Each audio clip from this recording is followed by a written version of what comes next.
Welcome back. Bulletin کا باقاعدہ آغاز کریں گے۔ سب سے پہلے آپ کو بتائیں گے وفاقی وزیر اطلاعات عطا اللہ تارڑ نے کہا ہے کہ رؤوف حسن کے بھارتی روابط سے پاکستان تحریک انصاف کا ملک دشمن ایجنڈا بے نقاب ہو گیا۔ وفاقی وزیر اطلاعات عطا تارڑ نے پی ٹی آئی رہنما کے غیر ملکی دشمنوں سے روابط پر رد عمل میں کہا کہ فیض نیازی گٹھ نے پاک فوج مخالف بیانیے بھی مل کر چلائے تاکہ ادارے میں تقسیم کا تاثر دیا جائے۔ عطا تارڑ نے کہا کہ عمران خان اور فیض حمید کے گٹھ جوڑ کے معاملات مشرقی بارڈر کے پار پاکستان مخالف جذبات رکھنے والے صحافیوں سے پی ٹی آئی کے روابط اور مغربی بارڈر کے ذریعے فتنہ الخوارج کو واپس لانے کے فیصلے ملک دشمنی کی بدترین مثال ہے۔ ان کا مزید کہنا تھا کہ ملک دشمن ایجنڈے پر کاربن فارن فنڈنگ جماعت نے پہلے سائفر کے ذریعے ملک کی خارجہ پالیسی کا نقصان پہنچایا اور اب ملک کی سالمیت اور بقا کو نقصان پہنچانے کے لیے اپنے غیر ملکی آقاؤں کا سہارا لے رہی ہے۔ مذکورہ بھارتی صحافی پاکستان مخالف جذبات رکھتے ہیں۔ وفاقی وزیر اطلاعات نے کہا کہ رؤوف حسن نے بھارتی صحافی کے ساتھ تحریک انصاف کی سوچ کی ترجمانی کی جو پاکستان کی سالمیت اور بقا کے خلاف سازشوں کو فروغ دے رہے ہیں۔ اب سمجھ آ رہی ہے کہ 9 مئی کے حملے کیوں کیے گئے۔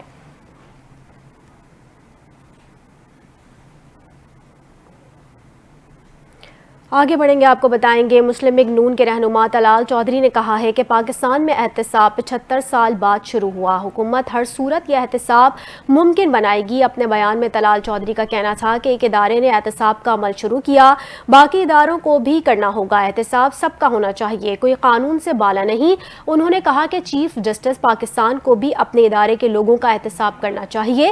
نون لیگی رہنما کا کہنا تھا کہ ثاقب نثار کی قیادت میں کیے گئے فیصلوں سے پاکستان یہاں تک پہنچا۔ ثاقب نثار کے فیض حمید سے روابط رہے، آج مان نہیں رہے۔ پی ٹی آئی ترجمان رؤوف حسن کے بارے میں بات کرتے ہوئے طلال چودھری کا کہنا تھا کہ رؤوف حسن پاکستان مخالف صحافیوں کو مواد فراہم کر رہے تھے، ان کے پاکستان مخالف صحافیوں سے رابطے تھے۔ انہوں نے یہ بھی کہا کہ رؤوف حسن اکیلے نہیں، ان کے پیچھے ایک منظم منصوبہ بندی ہے۔ انہوں نے یہ بھی کہا کہ معیشت درست سمت پر گامزن ہے، غریبوں کا احساس ہے۔ طلال چودھری کا کہنا تھا کہ پاکستان کی سالمیت پر سمجھوتا نہیں ہوگا، جان بوجھ کر پاکستان کے دوستوں کو ناراض کیا گیا۔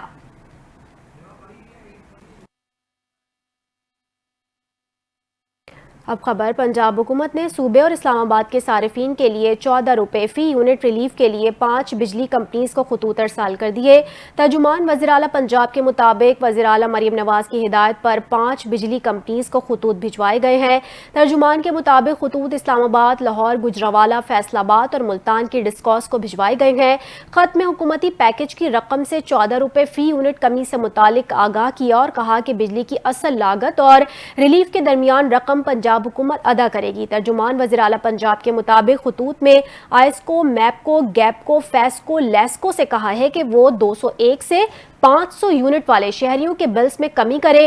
خط میں مزید کہا گیا کہ بجلی کمپنیز کی جانب سے تقاضے پر پنجاب حکومت مطلوبہ رقم ڈسکوز کو منتقل کر دے گی۔ ترجمان وزیر اعلیٰ پنجاب کے مطابق پنجاب اور اسلام آباد کے عوام کو ریلیف کے لیے صوبائی حکومت 45 ارب اپنے وسائل سے فراہم کرے گی۔ ترجمان کے مطابق اگست اور ستمبر میں 201 سے 500 یونٹ استعمال کرنے والوں کے لیے بجلی کی قیمت کم کی گئی ہے۔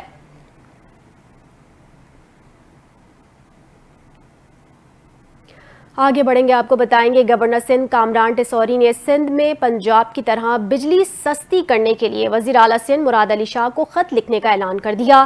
کراچی میں پریس کانفرنس کرتے ہوئے گورنر سندھ کامران ٹیسوری کا کہنا تھا کہ سندھ حکومت کو بھی پنجاب کی طرح اپنے صوبے کی عوام کو ریلیف دینا چاہیے۔ وزیر اعلیٰ سندھ پنجاب کی طرح عوام کو 14 روپے فی یونٹ بجلی کی کمی کا ریلیف دے۔ کامران ٹیسوری کا کہنا تھا سندھ کے عوام کو پنجاب کی طرح بجلی کے بلز میں ریلیف نہ ملا تو احساس محرومی پیدا ہوگا۔ سندھ حکومت کو خط لکھ رہا ہوں کہ وہ بھی صوبے میں بجلی سستی کرنے کے فنڈ مختص کرے۔